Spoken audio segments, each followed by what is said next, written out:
Welcome to the very sixth episode of the Ascension Speed Show. We're joined today also by Cheesecookie. Cheesecookie, how are you?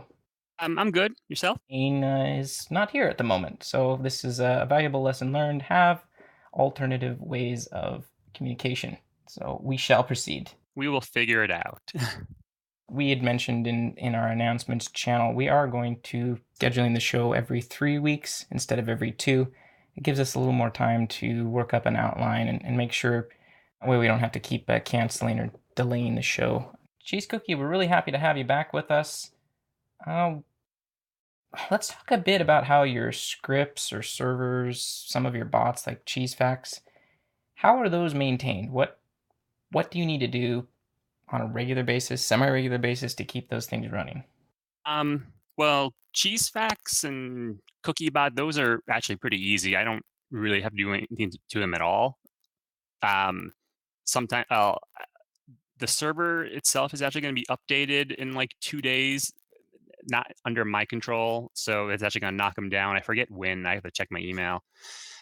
So it'll actually be knocked off for some amount of time on Monday, but they're pretty self-sufficient. And although CheeseFacts is a ticking time bomb, um, the way it handles updating clans is done. It's not done all that badly. The problem is it in Python it doesn't run very well, and it will get noticeable if we get like another 200-300 whitelists. So how do people volunteer to become a part of the network, the FaxBot network? Um, I mean, it's the same way all the other fax bots have worked. Well, and there's a little more you can do, but you whitelist CheeseFax into your clan. CheeseFax can now service that. It'll come to your clan, look up the fax. I don't think you can block anyone from a fax machine by clan privileges. I don't think so. If you don't have a fax machine, it's a little weird, but you can still whitelist her. You can give her a clan title to indicate that that your clan is a source rather than a destination, so that she will never drop a fax off in there in case you want to keep that thing in there, or you have like you don't trust some people in your clan not to accidentally request a fax and overwrite something important. Sure. So when we talk about a fax network, for those that don't know, can you just describe the basics of how this works? How do we have access to all of these older monsters? Okay, so I don't actually know when faxes came into the game because it was before I actually got here. But if you have Same. if you have a clan VIP key, you can go into the VIP lounge, go up to the second floor, the floor of restricted stuff, and there's a fax machine in there. And many older classes can use it, although if you're Pete, you're too cool to use a fax, obviously. And there were these photocopied, portable photocopiers that were around. Again, I don't actually know where they come from. The wiki could tell us pretty quickly. You could take pictures of your butt with that, which is always useful, or you could use it to basically photocopy a monster, turn them into something that you could put into a fax machine. Game text is basically you try to send a fax, it gets stuck in there, and the machine will just keep printing it out, which means that you can keep looking at that monster or fighting it. You only get to fight one a day, but you can keep taking copies out of it. And the whole reason that we have a fax network at all is so that we can distribute these monsters across many clans, because a clan can only hold one monster at a time. So there's a whole bunch of people who have volunteered clans over the years where they have an alt account, they get a fax machine in there, and you just put one monster in there, that clan can hold the monster, and when you request it, CheeseFax will move into that clan, grab the photocopy, go to your clan, shove it into your fax machine, and then you can pull it out and fight some old monster. Okay, so it's just a bunch of clans that have a particular monster sitting in the photocopier at all times, and then a fax bot such as CheeseFax just swings by, picks it up, and delivers it to the requested clan. Whoever asks for it. I mean, there's a whole list of them, and some of it is, I mean, for anything that doesn't have a source clan, some of it just kind of has to be done impromptu. Like you have to hope that Cheesefax thinks she knows where one of these monsters is. Red Fox might be one good example. I don't actually. Red Fox is definitely not in a source clan, but is apparently in the network for some reason at the moment. Interesting. I'll post a link for people to see what's in there. If, I don't know, something terrible were to happen to you, you got hit by lightning, where is all this stuff backed up? Is there a way that some of this stuff would keep running? Okay, so the server that hosts Snapshot, hosts Cheesefax, hosts CookieBot, those are actually all prepaid for. It's done through the company that I used to own to do some game development, and I just prepaid it because, well, why not? For tax reasons too, to incur business expenses earlier if possible. CookieBot doesn't really have a backup, but CookieBot doesn't really need a backup. There's other people who have bots that can do the same functionality. I don't think there's anything unique to CookieBot that isn't covered by at least some bot. Mm. I'm not sure if there's one bot that covers everything CookieBot does. Cheesefax, of course, we have EasyFax. I mean, Cheesefax came around because people kept complaining to me about EasyFax being offline. The CC snapshot server, is there someone that knows like a little bit about it? Perhaps if interests change down the road and you are less involved with KOLs, there's someone that is willing or has already been kind of trained to take over or help assist? So Cheesefax, there is a backup plan for already. There's a reason why Cheesefax's code is not public, and I don't know if it's the same reason why EasyFax's code is not public. But the big reason is that we don't want people to have private fax networks, because the whole idea is if we're going to provide the code for this, there's no reason you should restrict it to anyone. Like, we didn't want a situation where people could be like, you have to join our clan True. in order to use our fax bot. That's the fundamental reason why the code is actually kept completely secret. I don't actually know how to say her name. I'm going to go for Perry Ree or Perriere. You may know her. She's done a bit of botting. She has access to the source code. She's on the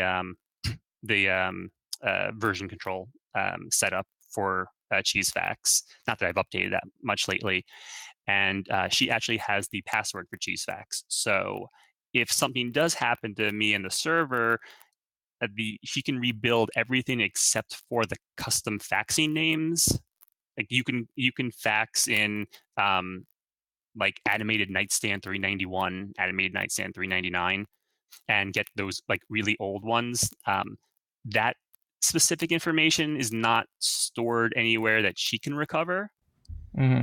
But it is, but I mean, she'd be able to rebuild it otherwise. In fact, just logging back in, it'll take like 45 minutes without any data stored, but it should be able to come back online. Oh, that's good to know. So that's the backup plan for that. For Snapshot, there isn't a backup plan at the moment.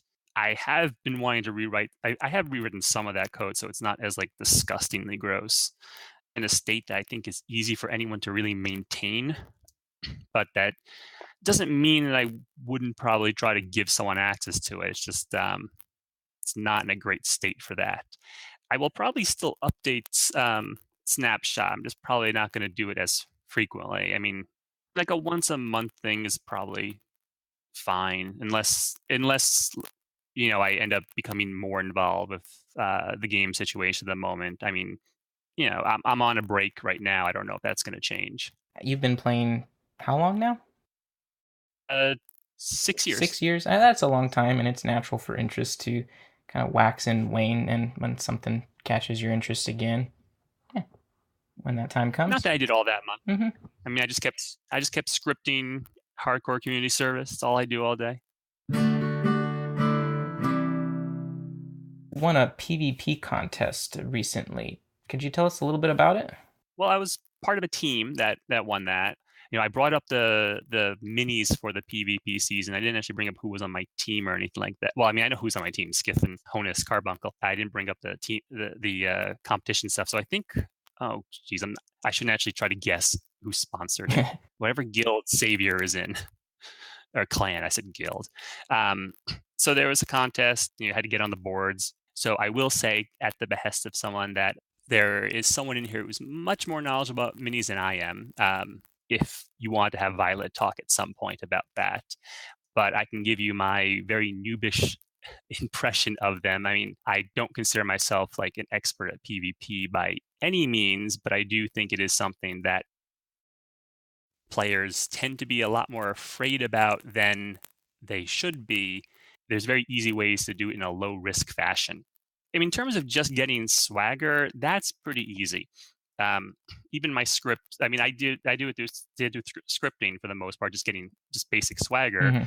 Hmm. CC Ascend breaks your stone pretty much right at the beginning of the path, and my aftercore script, which I don't think people actually really know about or run. It's part of CCSN. I'm not saying it's going to work for anyone in general. It's just if you want to know what I do in aftercore, that's what I do. It's actually public. Then you just run your fights before you ascend. You get free swagger. Now it's not a lot, but it builds up. If you're kind of new and you're running 4 or 5 day runs, you're talking about at least 50 fights, you know, maybe 60 swagger, Hmm. that'll build up. Now, I mean, if you're going to go all out and go crazy on it, I am pretty certain that you can get 1,000 swagger in 2 days.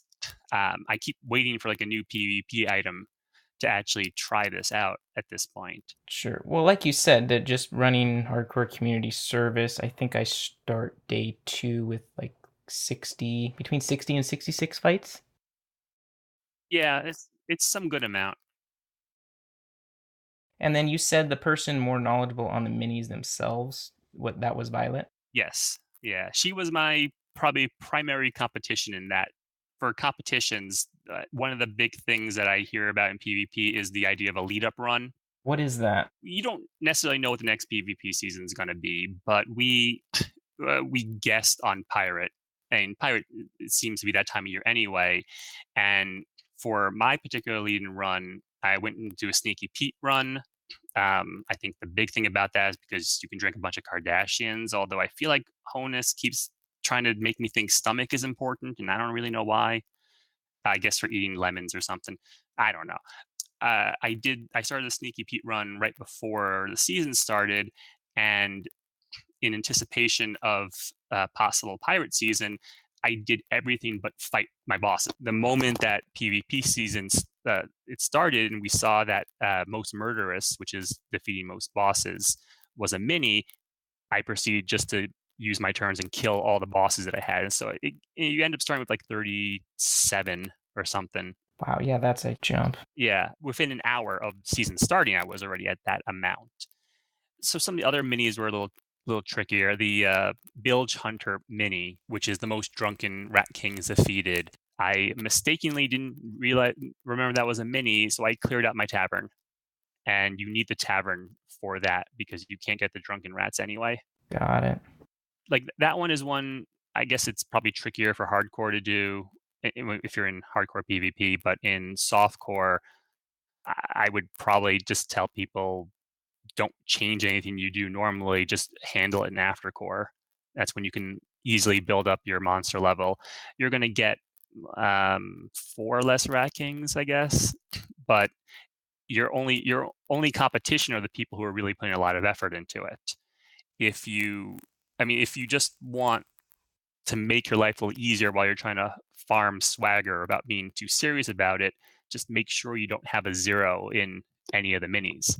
And that can be as simple as, okay, eat 1 pixel lemon or drink 1 Bloody Mary so that you're not at 0, so that you don't lose the tiebreaker when you attack the mass amount of people who are not actively trying in PvP.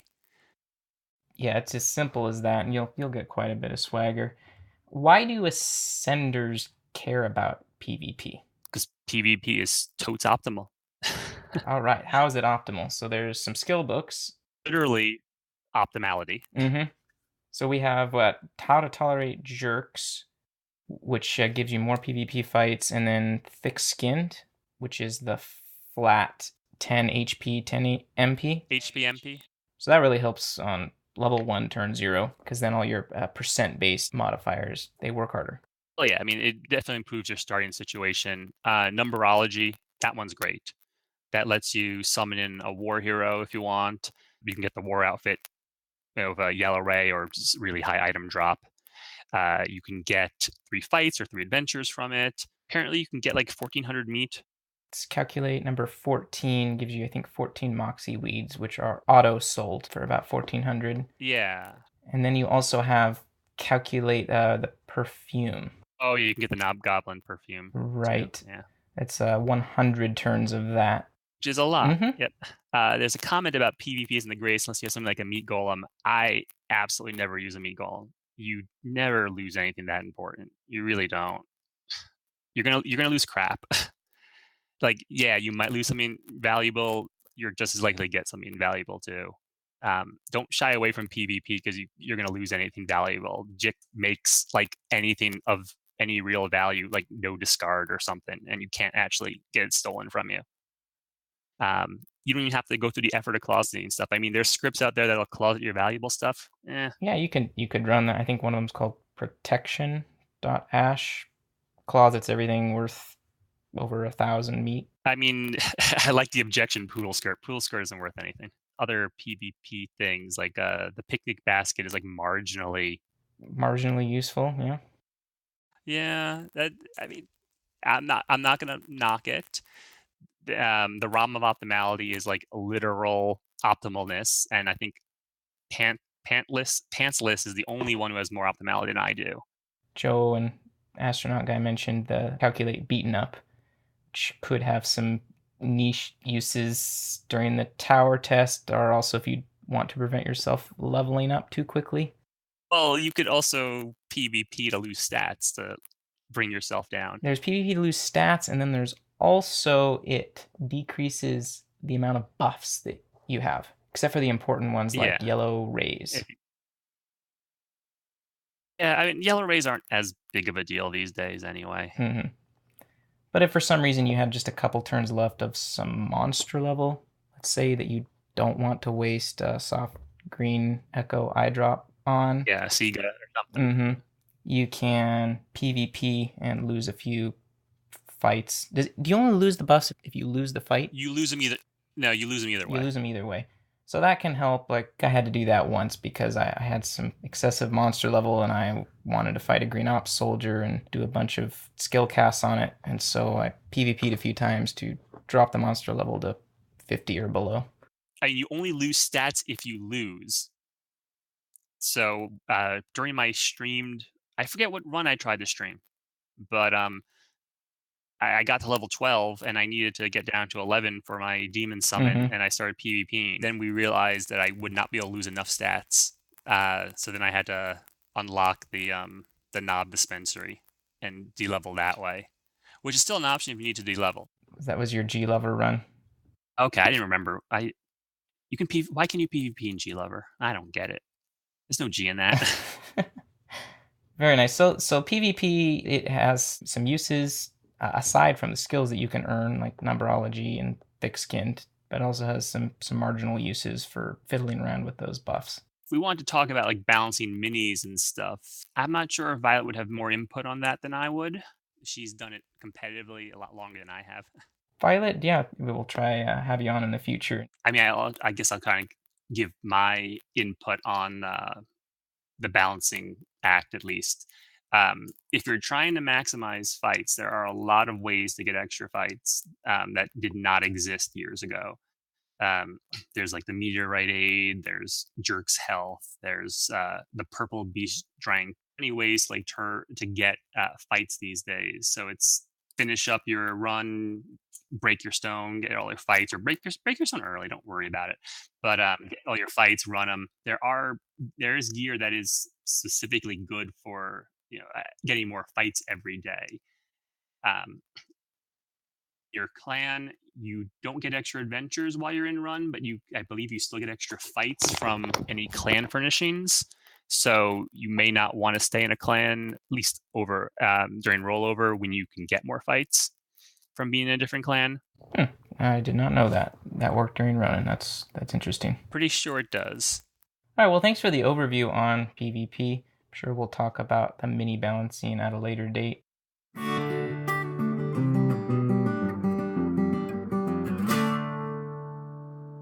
Now we've both had experience using, or at least scripting, the October item of the month, the latte. What have been your experiences with it thus far? I've only really actually, I'm not sure if I put it in my banisher list now that I think about it. Yeah, it might be in CCSN's banisher list so that it can, to just use as a random banish.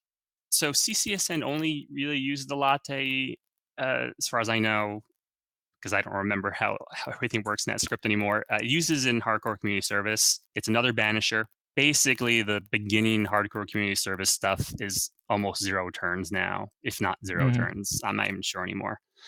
Um, Gulp is great quality of life. Absolutely. And even scripting quality of life. I've had dealt with the issue of my scripts, not for me at least, but failing for other people on turn 1 because they just buffed up a whole bunch and put up a whole bunch of monster level, but they have 10 hit points. 10 out of 200. That Gulp is great. So I think CCSN will actually use the Gulp in your first combat if you have not used a latte yet. Just to use it, just to get your MP and HP up as the first thing it absolutely does. As far as standard Ascension, it's an amazing saver. If you roll back to even May of this year, I was still spending quite a bit of meat on MP restore. Turn 0, turn 1. The God Lobster fixed some of that, but you still needed a burst of MP, so Turbo was often used. But you always wanted to avoid using Turbo before you've ran through the Love Tunnel so that you're not hit with max MP debuff. Gulp is just great on your very first combat of the run. It's absolutely nice. Yeah, and you can use it 4 times a day, so it's ridiculous. But the other utility of Latte is its banish. That is huge in a standard Ascension. It does not sound like a lot because you could reason we have a lot of sources of banishes right now. We have KGB, we have Snoke Bomb, we have the Asden banish. One more source. Oh, it makes a huge difference because now you can banish things during your run that you might not have otherwise because banishes are still precious. And so this is a ridiculous statement, but I actually feel that now there's actually enough banishes to do what you want in an Ascension. So like a simple thing that I wouldn't have banished a few months ago, the one non-imp in the Dark Heart, to just guarantee that you can spend the minimum number of turns getting your Hot Wings. Okay, I was about to ask if you meant Hot Wings. The Hot Wings in the Dark Heart. Do not underestimate how good 4 extra banishes per day are. The least amount of effort, it's 4 free runs. And if you put effort into it, it is some nice manipulation of the zones. Banishers are always our friend. At minimum, if you used it in a zone that had a delay -1 turn count, realistically, it's more than 1 turn a day saved by the banish. I think Slaw has said it's not a huge amount, like a fraction of a turn, but hey, it adds up. Yeah, like 1.25. Does that sound right? It's some small number. I'm not the perfectionist here, so I'm not going to worry about that too much. The offer latte, I'm not sure how strong that ends up actually being, but correct me if I'm wrong, or someone in chat, I believe it was +1 copy in the zone. Essentially another turtle sex. So it might not save a full turn, but it doesn't hurt.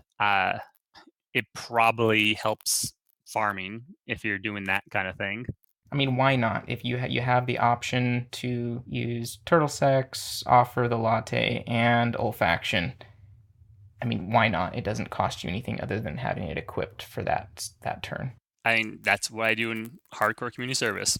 Literally throw all 3 on a couple of monsters and just try to maximize their occurrences. I think the banishes and the gulp is the main functionality, at least Ascension relevance for the latte, but it also has some extra enchantments that you can pick up throughout your run by spending between 1 and 3 turns in a zone. I've had it take as long as 5, so between 1 or more turns. Yeah, some number of turns in a zone with the latte equipped.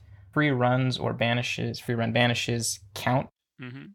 So if you're in a zone like the spooky forest and you banish to burn one of the 5 turns of delay, it can give you the enchantment, which is the +5 familiar weight. For standard runs, I don't know all the utility. I know it has like plus elemental damage, which is harder to come by. I know for hardcore community service, the buffs are almost useless. For people who are concerned about that, it is essentially not worth your time. It's risky to try to go to Whitey's Grove because of the non-combats. Mm-hmm. If it didn't have those non-combats, you could at least use free runs and get that plus 20% stat buff. Yeah, 20% to your stats. But you have to think about it in hardcore community service. That's going to save you at most 1 turn. 3 turns. 1 turn per each stat quest. Its strengths will be more apparent next year when we are not skipping some of the zones in Spooky Raven, because using our telescope, you can look ahead and see what your elemental test is.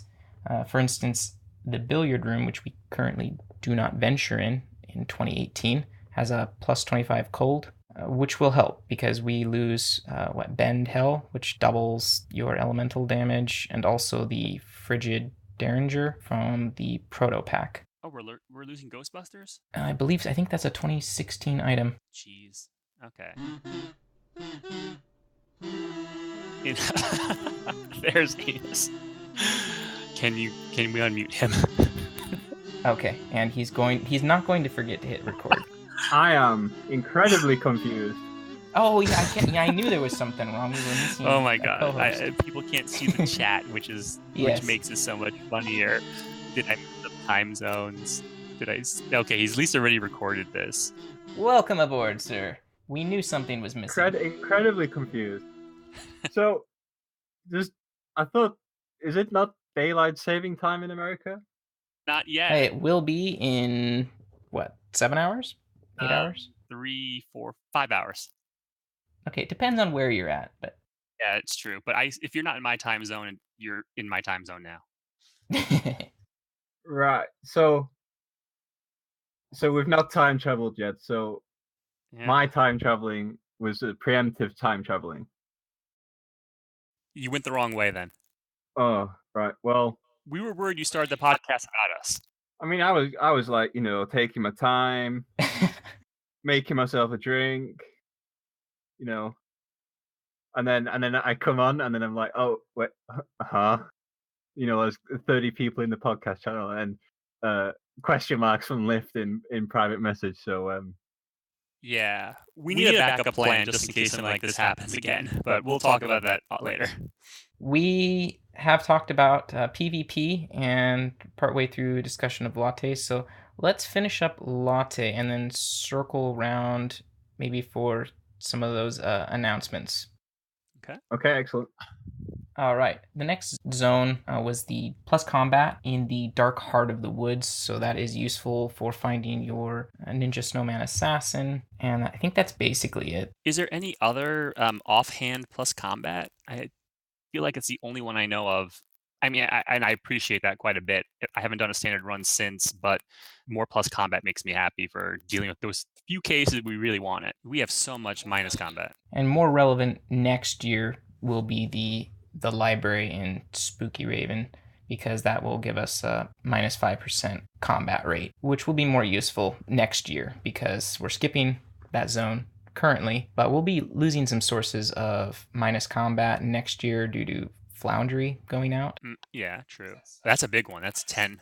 That's -10%. The initiative to get people to read might not proceed, and we might have a new way to skip the library by next year. We'll see. We shall see. Animus, what are the other zones that are semi-relevant in a standard run? Did we mention the Black Forest? We have not. Yeah, we will basically do the nuns. So a 40% meat buff in the Black Forest is nothing to shake a fist at, a finger at. I don't know what's the expression anyway. It doesn't compete with anything in the offhand slot for the nuns, I believe. I think for standard at least. In standard, yeah. I think we basically ran the snow globe and hoped for, I don't know, maybe a last minute Eldritch pizza or something like that. Yep, there's no reason to not run that during the nuns right now. 40% meat in the Black Forest, +5 weight in the Spooky Forest, if that wasn't already mentioned. Did we mention it? Basically, all 3 zones in the Friar's Quest are useful. Mm-hmm. We had the plus combat rate. We had on the Dark Elbow +3 familiar experience per combat. I think it was Dictator saying what? It was an extra 1200 experience in standard. So that means it would take how many turns for full weight? They'll drop it from 400 to 100, but that's assuming you start at 0. Those are interesting ones because they you have to have the combats in there, and you don't necessarily want to have combats in those zones. Exactly. The Dark Heart one, if I'm going to have combats, I want it in Dark Heart. I'm so willing to give up the +3 familiar weight over that plus combat, though. Animus, what about the Whitey's Grove? Just to say that one thing about the elbow is that it has the ninja, and the ninja is relevant for the trick or treat tot. Remainder of this year. But obviously that goes out in standard. So I mean that goes out next January. But still, I mean, it's like the bane of, do you want a quick fryers or do you want your hot wings and ninjas and latte buffs? So it's kind of like you're half hoping you don't get a 3-turn fryer, at the same time you still want a 3-turn fryer. So also the source of prismatic from the actually no, it's relevant this year too. Or obtainable this year because you get the +5 prismatic damage in the gallery. The Dire Warren gives you this quite, I mean, nothing to ignore, is 20% plus item. And if you're don't particularly have that many plus item buffs, I'd definitely spend a turn to get this if I didn't have too much in the way of plus item. Even though Dire Warren is obviously completely out of the way, it could save a turn definitely across course of a run for a few skill. If you already do not have a way to cap some common item drops, I mean, I'm not going to be spending turns in the Dire Warren anytime soon, but it's always an option. Yeah, not planning on it. Do we know how the ingredients work? Because there was speculation that the first turn. Speculation, I think it was quick. I think the speculation was wrong. I think there was enough counter examples that people had. Yeah. So it's basically just random chance of 1 to 5 turns in a zone gets you the ingredient. Yeah, seems like it. Anyway, right now the main utility of the latte is the banish and the gulp, but there's some extra enchantments thrown in for good measure. Amos, you had some announcements. This is a little bit ironic, so apologies for postpones, I guess, from the last few weeks. Well, you can apologize for the postponing of the announcements. I don't know. I thought US was in daylight saving time already, so apologies for that. We're in the past. So, it's like I've come to class late to give a lecture on tardiness or something. You and your time zones. I told Lift that you were so assertive about the time zone thing that I was sure that you knew what was going on. I was like, man, I hope nothing happened to him, and I don't have a way to contact him outside of email or Discord. So, but other than the apologies, you had some other announcements. We have our third member of the show, which is King Bobson.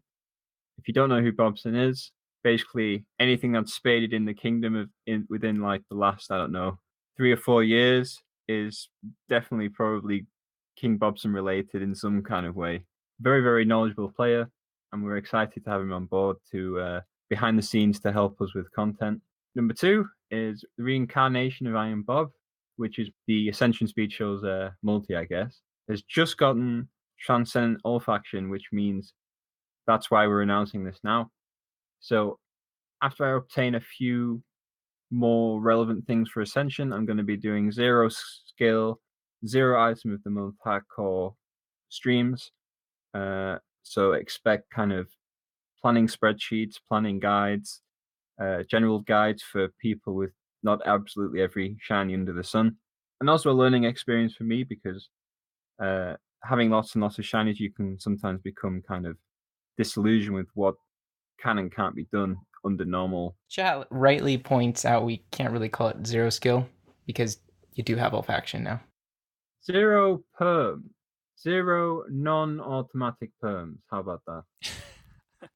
I have everything I can get just through sheer brute force of turns, so not using meat to buy anything as such. So I've got the PvP thick skin skill. I've got olfaction. I've not spent meat to get skills. So yeah, so everyone's very, very, very angry about what zero skill actually means. So Had to delay this announcement for quite some time to farm up the olfaction. took like 70 days to get olfaction, I think. Which I mean, compared to days of old, where it was literally 200 days or more. So Oh, it wasn't 200 days. oh, these kids have it too easy. No, it wasn't 200 days then either, because you would get a thing, ascend, and you get 2 in one day every so often, and Well, yeah. but they do have it too easy. They definitely do. Yeah, I think it didn't Cannon Fire ascend casual?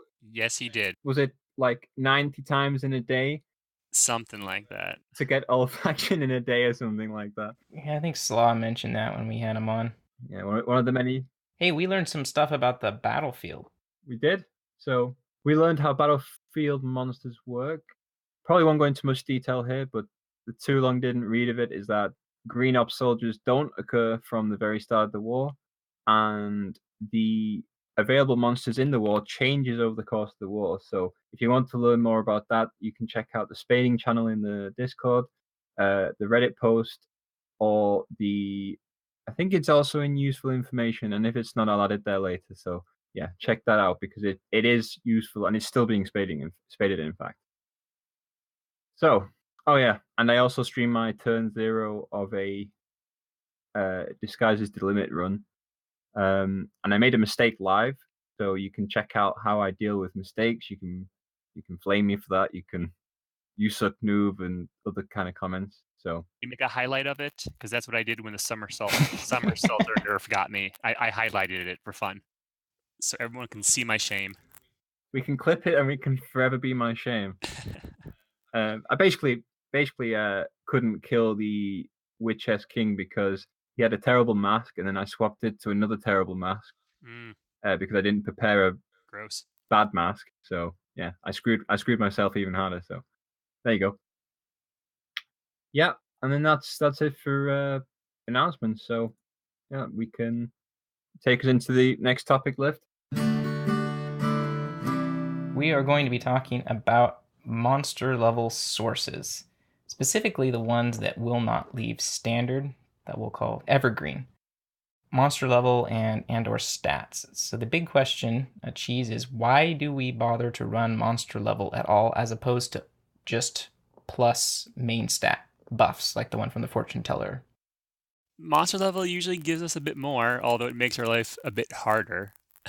I remember scripting barrel lids on day 1, and that was okay for like me and some other people, but for noobs who had the barrel got at plus 50 ml was just murdering them. Monster level's no joke if you can't handle the combat. Not to name and shame, and it's definitely not name and shaming, but just to make a point is that one member of our Discord was talking about how they were only running 30 monster level in their turn 0 fights, and they died something like 5 times because it's just that plus monster level. If you've not got like all the survival kit, it can absolutely ruin your day. So just remember to add any monster level that you're unsure of little by little. You don't need to, dive in at the deep end. Go with your 300 monster level because you don't know if you can handle it until you know that you can handle it. So, and then it might be too late. And you generally want to stop at 150. That's when your staggers stop working, and that's when it takes that nosedive into like becoming potentially difficult. I mean, really difficult. Speaking of which, how does the script decide what a person can actually run? It counts every time you get beaten up. Now, there's one flaw with this. If you don't have HP regen, Mafia just aborts the script, and the script can't count the beat up. I have no good way to handle that at the moment.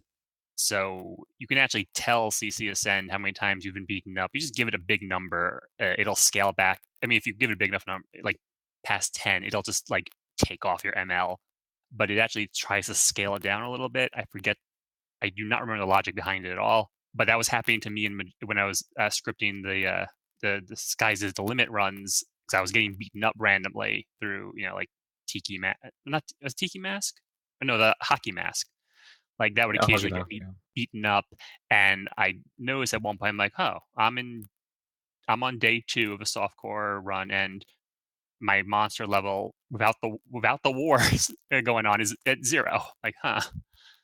Because it was counting all that. I think that issue propagates the one crazy random summer in the script as well. I can't remember because I added, I think, that monster level kind of scaling way afterwards, but it doesn't matter that much. So one of the reasons we run monster level is that it gives us off stats in addition to whatever our main stat is. It breaks down that 50 monster level is about 16 and a half stats. So that would allot about 8 to your primary and 4 to your 2 other off stats. I actually have a question I'm unsure of, which is, so we have natural monster level, which is the monster level of a monster raw, as it were. And then we have bonus monster level, and they're different in the fact that natural monster level is divided by 4 for stats, but bonus monster level is divided by 3 for stats.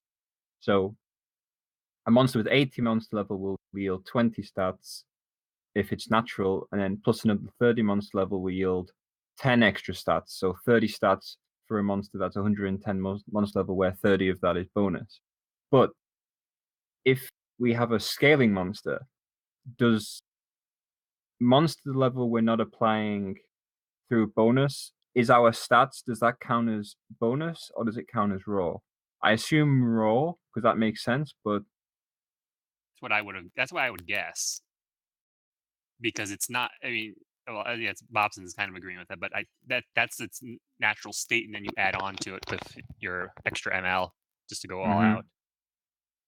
Okay, so just to clarify that, you obviously scaling monsters scale with your main stat, so this will count as natural monster level. This is what I'm hearing. So it's only ever your plus monster level which counts as bonus, which is divided by 3. So natural divided by 4, bonus divided by 3. And I think one of the big other areas of running monster level as a mechanic is there are quests associated with how much monster level you're running. Animus, tell us a bit about the level 3. Level 3. So level 3, we have the tavern.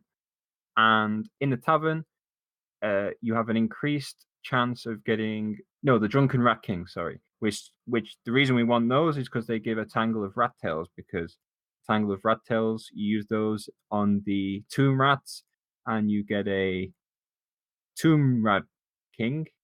And the reason we want that is because they have the chance to drop 3 ratchets as opposed to the tomb rats, single tomb ratchet. The tomb rat king drops 3. So that's why we use those, and that's why we want those.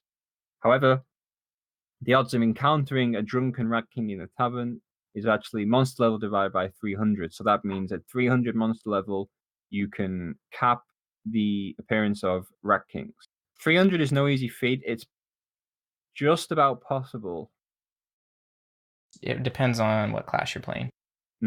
Depends on class. It depends on also path. Well, in standard, you can, as a seal clever, I believe you can go well above 300. Other classes can make it just below 300. Oh, wait. Yeah, you're right. Never-ending Party. Dictator just mentioned gives us another source of monster level. So every class now in standard can go above 300. It is dubious whether that would be the best use of the buff you get for NEP, but nonetheless, it's possible. Depends on what your leveling is like. There's no trouble leveling up quickly in standard at the moment. I suppose so. I don't think I would do it just yet, since I can get so close to the 300 as it is. Live dangerously. But it is an option next year, perhaps. As long as we know it's the options there, then I guess that's what. I think again next year it might be. I haven't actually calculated how much monster level we lose, but it could be enough to warrant the 30 monster level. I was actually looking at it yesterday because I can never remember which like there's backyard and upstairs and kitchen. I can never remember which one is the one I want for whichever quest I'm doing in Aftercore. So yeah, I was having a look.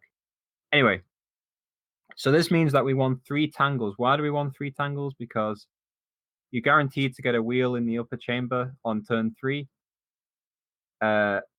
Almost guaranteed, but let's not go into that.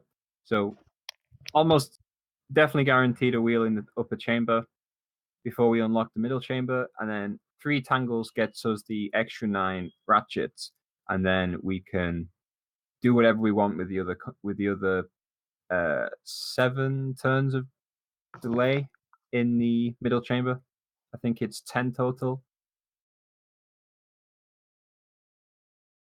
Cheesecookie, we also have monster level as a mechanic in the level 7 quest. Could you give us an overview of that? Yeah, so monster level helps with the cranny. Yeah, the cranny. The cranny. I'm forgetting the names now. So minus combat helps you get the non-combat where you can fight swarms of ghoul whelps or however it's pronounced. But the more monster level you have, you get a bigger swarm. I forget what the limit for that part is, but you reduce evilness based on the square root of your monster level, roughly. Mm-hmm. So, like if you have like 150 monster level, which usually that's where I like to cap things out at. I don't like going past that because, as I said earlier, it stops your staggers. You get about 13 evilness removed, and if you have like the gravy boat or nightmare fuel, you can well that adds to it. But if you have 150 monster level, you could potentially get to the boss in 2 turns, and then finish that zone in 3. So this would be an instance where nightmare fuel, unless you just don't have a way of getting your monster level up that high. Yeah, like if you had like 100 monster level, you might want to use 1 nightmare fuel.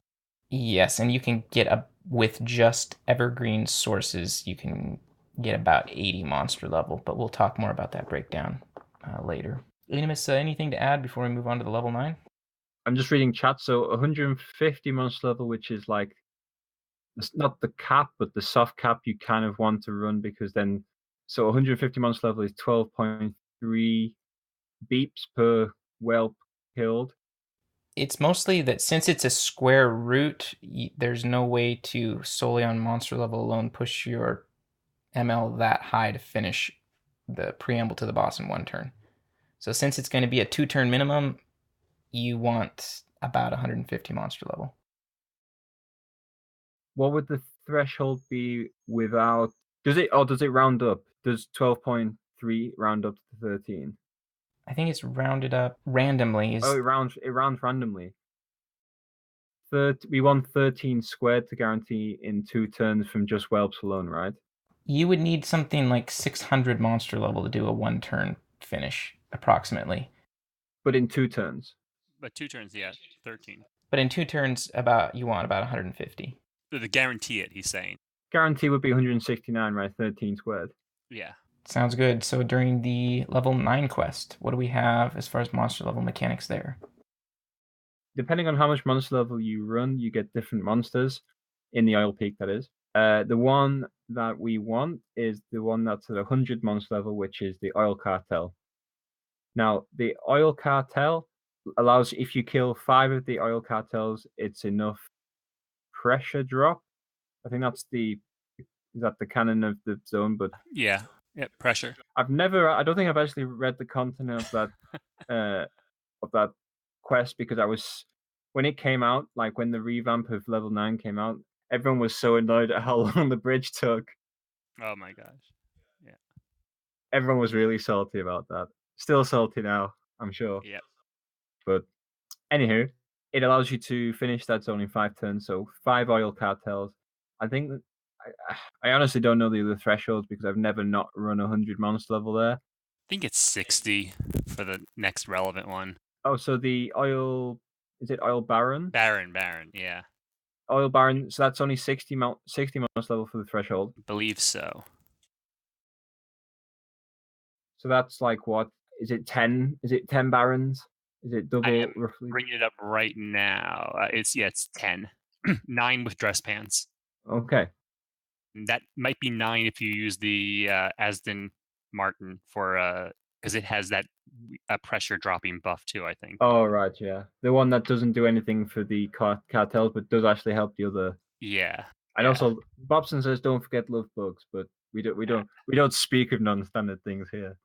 The erosion seeker confirms zero monster level. You get the puddle, 20 for the oil tycoon, 50 for the oil baron, 100 for the cartel. So the cartel is 5 turns, and then it obviously drops depending on what you have and blah blah blah as you lower the monster level. Now, one thing to remember is that we also need 12 bubbling crudes for the jar of oil for the Twin Peaks. Otherwise, the Twin Peaks will, as everyone who's ever done Bees Hate You and Vanilla G Core, so Gelatinous Noob, it would otherwise take you 50 turns to complete the Twin Peak. We want 12 bubbling crudes. Now, one is a 50% drop, I think, or is one 100% drop? The first one's I think is guaranteed. So the first one is guaranteed at 100%.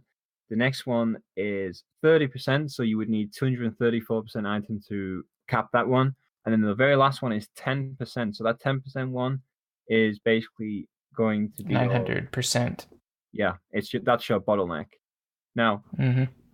I smashed my head against the wall and worked out how likely it is to get 2 of the 10% drops in 5 turns if you're running only plus 234% item. And the answer is that you have a 33% chance of getting those 2 10% drops in 5 turns. And this goes up appropriately depending on how much more plus item you have, and then guaranteed at 900%. Not a bad place for heist if you have the cat. Like, you can run the cat in the last 2 turns if you're struggling for drops or something like that. Yeah, so that's the level 9 with monster level. Cheesecookie, you want to go through level 11 for us? Level 11 is actually probably the most straightforward one. And assuming you're not breaking down the masonry wall manually, if you have a right hand, if you don't have trusty in your hand, or what else? Who else can't do it? Fists can't, and I think one other path can't make. I don't know. There's a couple of paths that can't do the shortcut to get into Maurice Spooky Raven. So you gather the ingredients in the laundry room and the haunted wine cellar, and you get the unstable fulminate. You equip that in the Spooky Raven cellar. You want to fight a monstrous boiler, and that will heat up the mixture. And that amount is increased by however much monster level you have. So if you have 82 monster level, that guarantees that it cooks in 1 turn. 82 is completely possible even without item of the month sources of ML. I've never done the Spooky Raven wall treasure hunt or whatever it is that you do for the non-fulminate path. I have no idea how that works. I scripted it. I don't know how it works either, but I had to do it once. It's probably terrible. I think it's like 30 turns or something. I don't remember. So terrible. I could look up the script code. That would tell me better how it works. And then our last quest where monster level is relevant is during the war, particularly the frat side quest with the flyers. You need about 10,000 ML to finish this side quest. So what are some ways of doing this quickly? Animus, we boost monster level, and by how much so that funk slinging comes into play? Boost your monster level. Well, if you're boosting past 150, then this doesn't matter. But under 150, you can still stagger the monster. At 150 or under, I should say. Sorry. So what I actually have a combat macro to use the rock band flyers with my time spinner. Something else you could possibly think about using is the scepter. Scepter that sometimes staggers. It's better than getting hit 100% of the time. It's like 25% chance to stagger or something like that, and you can keep using it over and over. It doesn't go away. So basically, use a stagger. It's probably not worth using one of your limited staggers like Gob of Wet Hair or something like that, because you'd have to use it, like 50 times or something like that, which you probably don't have 50 of them in the first place. So yeah, Scepter or Time Spinner, if you have that, is a good choice for funk slinging the flyers, in my opinion. Consider making a combat macro, otherwise it can be annoying to scroll through your items every time you do the flyer quest. Add it to your combat macro, so that way you just don't forget to flyer, which is what will happen to me if I don't do that occasionally. All right, let's talk about some of the sources. We keep mentioning the evergreen sources of monster level, but there are 3 skills in particular that will not ever leave standard. One of them is Urkel's Aria of Annoyance. And this will give you monster level equal to the level of your player times 2. So that, of course, if you are waiting to do things like the tavern or the boiler, if you wait until you're a higher level, you'll be able to cap the required ML easier with this particular skill. What's the next one on our list, Cheesecookie? The Seal Clubber skill, Pry the Puffin. 30 MP, forget, 10 turns, I think, of 10 extra ML. Not the most cost efficient, but I mean, it's an evergreen one. And Animus, the final one? That would be Drescher's Annoying Noise, which is a skill book from the revamped daily dungeon vending machine. So that's never going out of standard. And it's a 20 turns. It's a 20-turn buff, so it's nice because it's cheap, because you pay your 40 MP for 20 turns, which is obviously 2 MP per turn. But on the other hand, it's like if you don't want to run monster level for that long, it's a little bit annoying. So you pay for it in terms of cheaper in MP, but expensive in terms of resource management or monster level management, I guess. Then we also have the monster aggravation devices. So depending on what moon sign you're in, you should be null. But if you aren't, like the Canadian one, it will actually go up to 11. The other moon signs up to 10. So that's a source of 10 extra ML. And you can, unlike a buff, that's at will. You can change it between 0 and 10 whenever you're not in a combat. What was the story behind the Canada one going to 11 and the other one's not? Like I feel like there's a joke there that I'm missing. I don't know it. Do we know? Or is it just kind of like, is it just like, Jick does something and then forgets what the other ones do, like he does? That's what happened with Floungy, right? Like Jick was like, oh, these non-combat buffs that no one wants are not good enough. We're going to have to add lots of other good things for them. Bridge pieces and white pixels, because no one's going to pick them otherwise. And then, yeah, we all laughed on the way to the bank. I didn't know that story. That's cool.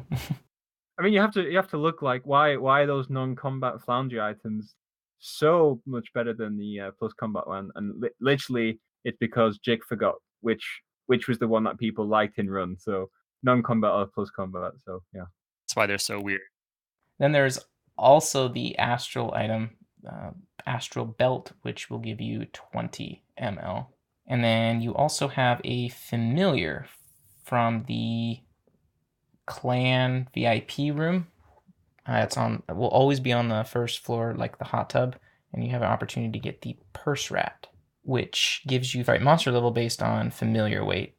So, for instance, at 15 pounds, which would be... Yeah, Leash of Linguini. Yeah, Linguini, Empathy, Amphibian, Sympathy. So that right off the bat, that would put an extra 7 monster level from the purse rat. So, assuming you were at level 12, you would be at 81 monster level, which is enough to get the boiler with only these aforementioned accessories and or skills. Mm-hmm. And then any item of the month sources that you pick up along the way can obviously boost it much higher. But if you're in softcore, there's also some additional options. One of them came from Fantasy Realm. Animus, which one was that?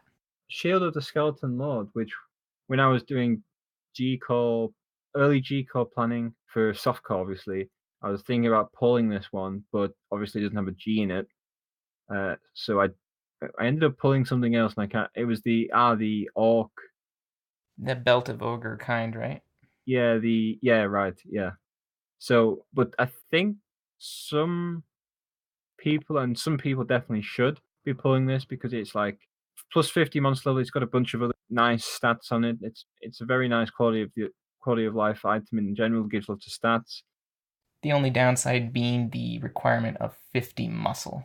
Yeah. So you wouldn't be able to wear that. I think around level 9. I mean, it's the barrel lid replacement, I guess.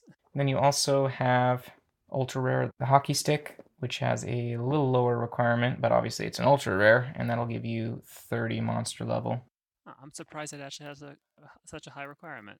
Someone added a note. Was it slimy alveolus? The slime spleen consumable. I guess we can also mention the curmudgeonly cudgel, which drops from the curmudgeonly pirate in the forecastle, is +8. And the boy bottom pants from the groovy pirate in below deck? One of the pirates in the below deck, I think, is the groovy pirate. That is it +8 again, or is it plus?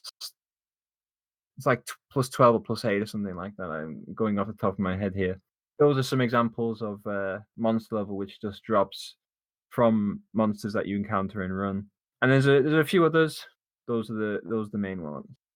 So all of these sources come into play when you have your monster level as high as you can manage, in addition to your plus stat buffs. These are useful during your scaling fights. The science tent, that one is evergreen, but the skill rotates, is my understanding. All right, and then as far as which facial expression to use, when you're doing scaling monsters, how do you make that decision? I gone done the math. You want to run +25 main stat facial expression, which is the quiet determination, quiet judgment, and the last one, which is quiet something else. They're the skills from last Crimbo, I believe. Is that right? Mm-hmm. So +25 main stat is better as long as your actual main stat is 16 or more. The reason for that being is that 16 times 0.25 divided by 4, which is how the scaling would work for the raw stats of a scaling monster, is equal to 1 substat, or 0.5 main stat. So not quite the same as, for example, patient smile, which is +1 muscle substat per combat. So that means if you want to absolutely guarantee that it's better for your main stat, then you would have to wait until 20 main stat, because that's the safe point for competing with your patient or knowing or wry smile, because 20 main stat times 0.25 divided by 4, again for the monster level, is 2 substats, one of which on average would be 1 main stat and then 1 to your off stat. But remember, you don't always get, the distribution is not always 2-1-1. That's just the average distribution. So you could get, for example, 2 Moxie substats as a muscle class. But overall, it would be a 1 main stat, 1 substat distribution. We also have familiars, which can add stats. So when do you choose to use a sombrero, and when do you choose to use a volleyball, Cheesecookie? If you're like me, you're lazy and you use sombrero all the time. But so, I mean, the volleyball just gives you the bonus based on its weight, whereas the sombrero takes advantage of monster level. So early on, the volleyball isn't too bad. And if you assume you don't have, either extra bonus monster level or something. But I think for reference, usually say like a 20-pound sombrero. I know 20 pounds may be a little low, but typically if the monster has more than 120 ml, and that's natural ml, I guess, plus. Does that number actually take into account that the ml change when it went from? It's just literally whatever monster level it is. It doesn't matter. Yeah. Okay, okay. Well, anyway, but 120 monster level is basically the cutoff where you want to use a sombrero to get more out of it for like a 20-pound familiar. You use either of these, sombrero or volleyball, if you're having trouble leveling and you're not running a more important familiar, because as it stands right now, we have so many familiars, it's hard enough to squeeze what we have into a run. There's only so many combats in a run, so you'll in all likelihood just be using a different familiar most of the time anyway. True. Especially in standard, where It's so tight. Familiar usage is so tight. Well, you have some free combats during most of the tower tests. We'll put it that way. All right, well, once you crank your monster level, you need to survive it. So as we said, you incrementally adjust it higher and higher until you figure out what your cutoff is for surviving it. And this goes into greater detail on our skill perm spreadsheet, which again we'll have a link to. We talked about last podcast. But damage absorption is what you want to go on. So for a reference and a breakdown of which skills for surviving monster level you want to prioritize first, take a look at that spreadsheet. But Tau with the Terrapin. Super pants. Yeah, good pants, good hat. Use the modifier maximizer. Type in DA and see what you can do. There's I've just posted in the podcast chat is Ben Bloomroad, who aka Royal Tombury's KOL resources, has a graph here for damage absorption and just how it scales up. So check that out, and we can put that in the show notes as well. Yes, I will make sure and do that. And then we have our skills, the Astral Shell, Ghostly Shell, which are both buffs. And that can give you 80 each. It's for 160 total damage absorption. And then you also have a passive skill, Height of the Walrus, which just gives you a flat 50 always. Well, I guess what I'm asking is, how feasible is it for us to... What's the kind of range we're hitting on turn 0 of an Ascension, roughly? Turn 0 with a lot of items of the month, you can, without too much trouble, be around 70%. Sounds about right. And if you invest a little more, maybe buying things from the Armory and Leggery, or some additional marginal buffs or consumables, you can get a little higher. But I like to be about 700. I know Slaw is a strong advocate of buying equipment from the Armory and Leggery during the early turns of a run. They still don't have shields. I think it's definitely more important when you are a non-muscle class. So if you're running like a Postomancer, I would invest more meat into buying some of that.